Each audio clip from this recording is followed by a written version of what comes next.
falando da palavra de Deus, do que é tempo de vencer, da Bíblia Sagrada da palavra de Deus. Pessoal, eu gostaria de vocês agora parassem um minuto para prestar atenção na palavra de Deus, naquilo que Deus tem para falar conosco. A vocês também que estão no site www.programaospesdacruz.com, www.programaospesdacruz.com, que vocês ouçam a palavra de Deus nessa tarde e aprendamos a palavra do Senhor. A irmã Tânia já estará trazendo também conosco aqui uma palavra sobre a Bíblia, porque hoje é comemorado o Dia da Bíblia em todas as igrejas batistas e em muitas igrejas também do Brasil. A palavra de Deus diz assim, 2 Timóteo capítulo 3, versículo 16: toda a escritura é divinamente inspirada e proveitosa para ensinar, para redarguir, para corrigir, para instruir em justiça. No versículo 17 diz, para que o homem de Deus seja perfeito e perfeitamente instruído para toda boa obra. Pessoal, quando nós falamos da Bíblia, nós falamos da palavra do Senhor, nós estamos falando daquilo que era a direção de Deus para as nossas vidas, da palavra de Deus que é da direção de Deus para os nossos corações. Nós sabemos que a Bíblia, ela foi escrita num prazo de aproximadamente 1600 anos, por 40 escritores diferentes. A palavra de Deus, ela contém 66 livros, sendo 39 do Antigo Testamento e 27 do Novo Testamento. A Bíblia Sagrada, para algumas religiões do Oriente, no caso dos judeus, eles aceitam apenas o Antigo Testamento como a palavra de Deus. Eles aceitam Gênesis, Êxodo, Levítico, Números e Deuteronômio, o qual nós acreditamos e na qual nós entendemos e chamamos de Pentateuco, sendo 5 livros escritos por Moisés. O Gênesis, o livro dos começos, o Êxodo, que é a saída do povo de Israel do Egito, o Levítico, que é o número, o Levítico é o livro das leis que o povo deveria seguir, deveria guardar, e Números, que é do recenseamento dos números, que nós aprendemos que houve um recenseamento, houve uma contagem do povo para que soubesse as pessoas que estavam seguindo ali Moisés com a sua família, e Deuteronômio, que são os últimos discursos de Moisés, aquele último discurso que ele proferiu antes de falecer, antes de morrer, sendo que Moisés não entrou na terra prometida. Josué foi o sucessor de Moisés, e logo após Juízes. Ruth, que tinha uma bela história, uma mulher sofrida, uma mulher que teve que alcançar um Redentor. Quem conhece a história de Ruth se emociona, e que a palavra de Deus diz que hoje nós usamos essa figura do Redentor como Jesus Cristo em nossas vidas. 1 e 2 Samuel, que é o profeta Samuel, aquele profeta Samuel que nós acreditamos e entendemos ser o último juiz, que até ele que ungiu a Saul, aí depois ungiu a Davi como rei de Israel. Os primeiro e segundo livro dos reis, que são os reis de Israel. As crônicas, primeira e segunda crônicas, que são as crônicas de Israel, dos reis de Israel. Esdras, que é aquele que trouxe, que o povo veio juntamente com ele da terra, quando estava em Babilônia, em prisão.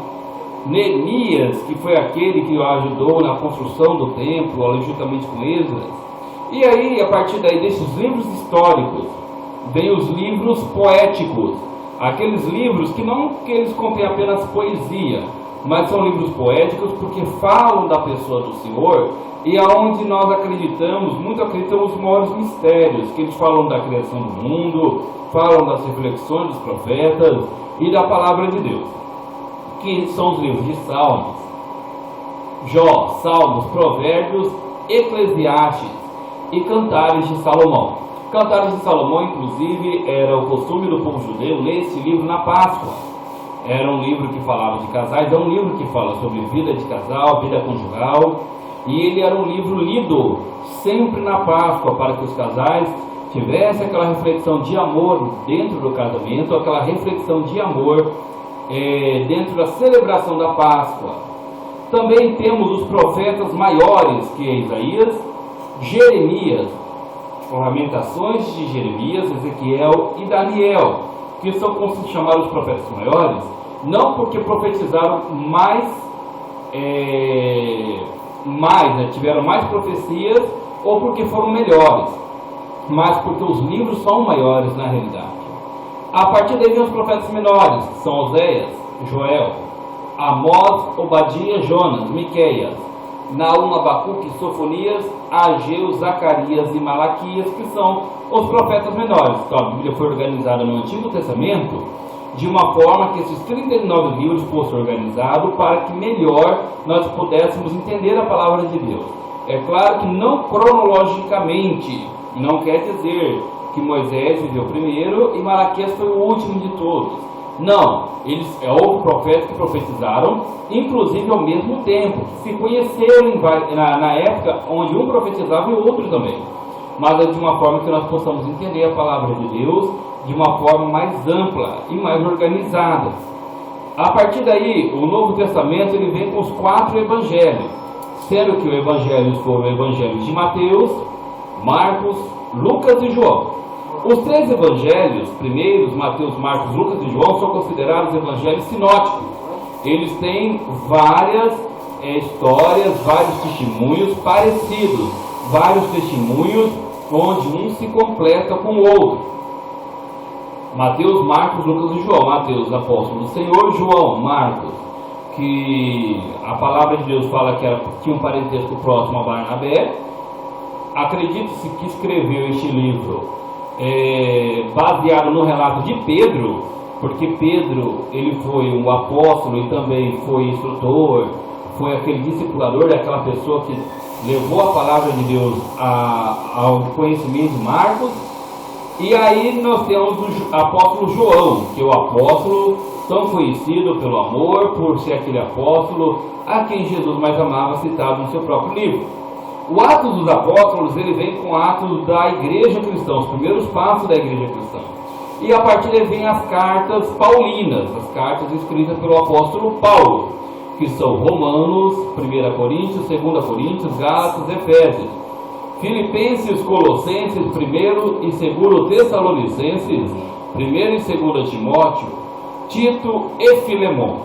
São as cartas escritas pelo apóstolo Paulo.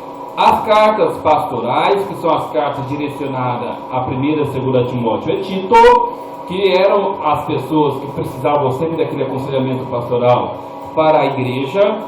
Nós temos Filemon, que ele conta a história de um senhor de escravo, onde Onésimo, ele encontra o apóstolo Paulo, ele vai até o seu encontro, e Paulo orienta para que ele volte ao seu senhor, ele ganha esse escravo para Jesus Cristo dentro da prisão. E os Tessalonicenses, Colossenses, Filipenses, Efésios, Gálatas, Coríntios e Romanos, que eram cartas das igrejas localizadas naquele local.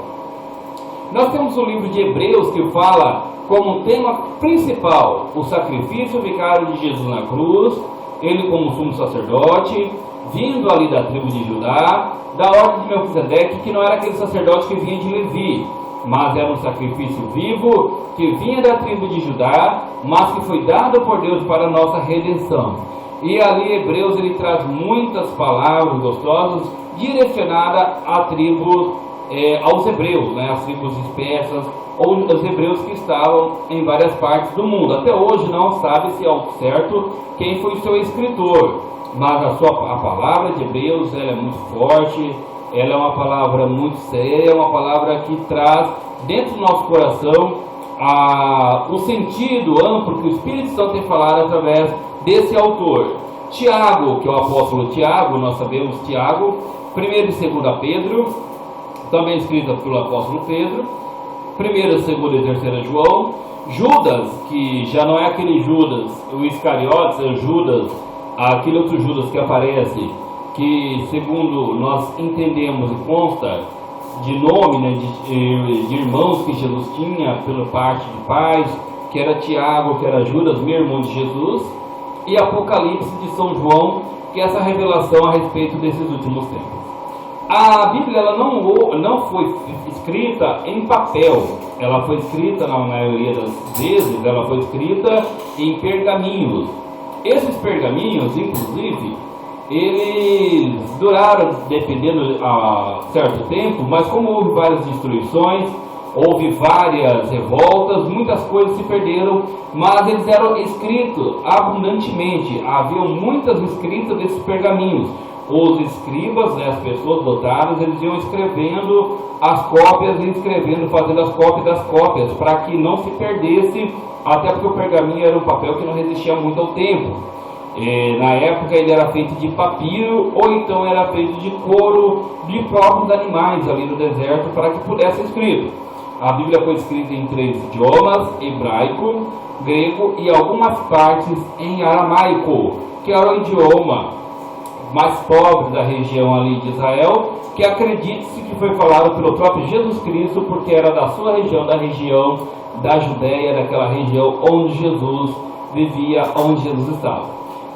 Depois de alguns anos, a Bíblia foi dividida em capítulos, né, para que ela chegasse até uma forma melhor para você encontrar a palavra que você estava procurando, e depois de alguns tempos, foi escrito também, foi dividido em versículos. Por isso hoje nós temos a Bíblia em capítulo e nós temos a Bíblia em versículos.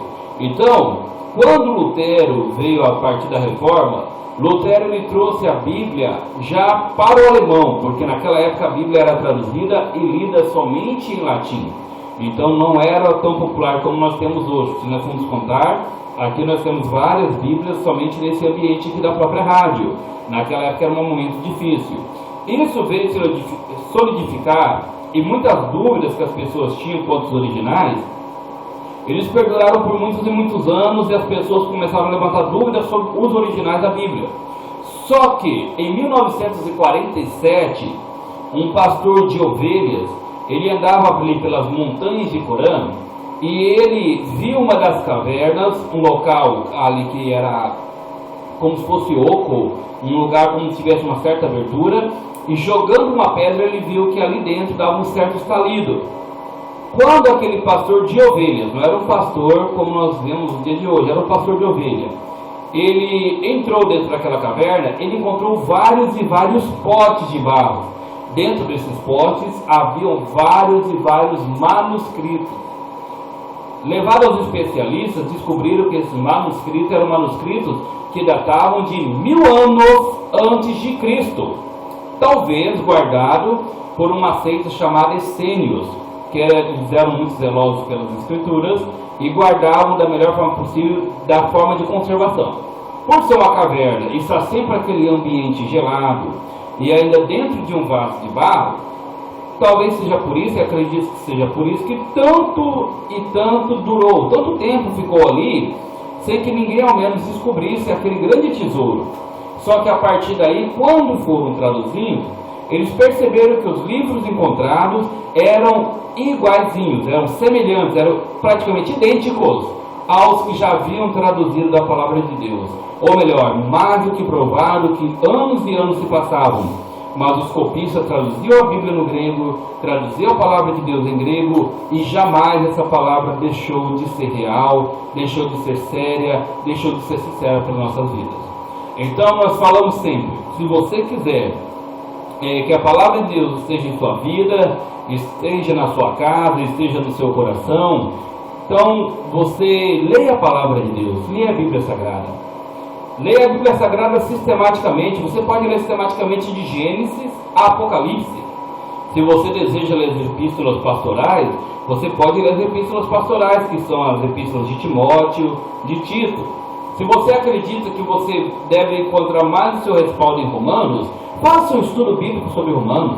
Hoje você tem vários dicionários bíblicos, hoje você tem várias concordâncias bíblicas, onde você pode buscar um histórico daquele povo, o que o apóstolo Paulo estava falando para aquele povo naquele momento, mas que serve até para os dias de hoje. Como Tânia está aqui, quando o Oscar está ali, você que está vendo pelo vídeo, talvez não está visualizando, mas eu sempre nas reuniões de trabalho, eu digo para as pessoas assim que Provérbios diz que a sanguessuga tem 2 filhos, dá e dá. Há muitos e muitos anos foi escrito isso, mas hoje não existe justamente pessoas que gostam de dar mais um pouquinho aí, dá mais coisa aí, mas trabalhar que é bom nada. Provérbios também diz assim, que o preguiçoso fala, pessoal, eu não vou sair para trabalhar que tem um leão na rua. Não está escrito em Provérbios? Tem um leão na rua solta. A preguiça é tanto que ele fica dormindo o dia todo dizendo que lá fora vai morrer, que tem um leão solto. Mas o que acontece? Nós não devemos sair para trabalhar, e isso não se refere justamente aos dias de hoje da mesma forma. Então a palavra de Deus, a Bíblia, ela não envelhece, ela renova em nossos corações a cada dia. Mas não fiquemos apenas ouvindo o que o pastor, o líder fala. Leia a palavra de Deus. A Bíblia fala que o meu povo peca, meu povo perece por falta de conhecimento. E esse conhecimento é o conhecimento da palavra de Deus. Esse conhecimento é o conhecimento que nós devemos adquirir para as nossas vidas, porque são homens inspirados por Deus. E lá Romanos diz assim, que eram homens com as mesmas paixões, as mesmas dificuldades, as mesmas tribulações que nós também passamos hoje. Eles não eram melhores do que nós. Eram pessoas, só que foram pessoas inspiradas pelo Espírito Santo de Deus, e nos trouxe essa palavra de Deus que tanto fala no nosso coração. Ok? Pense nisso, leia a palavra de Deus, e Deus abençoe a sua vida e a nossa vida também, em nome de Jesus.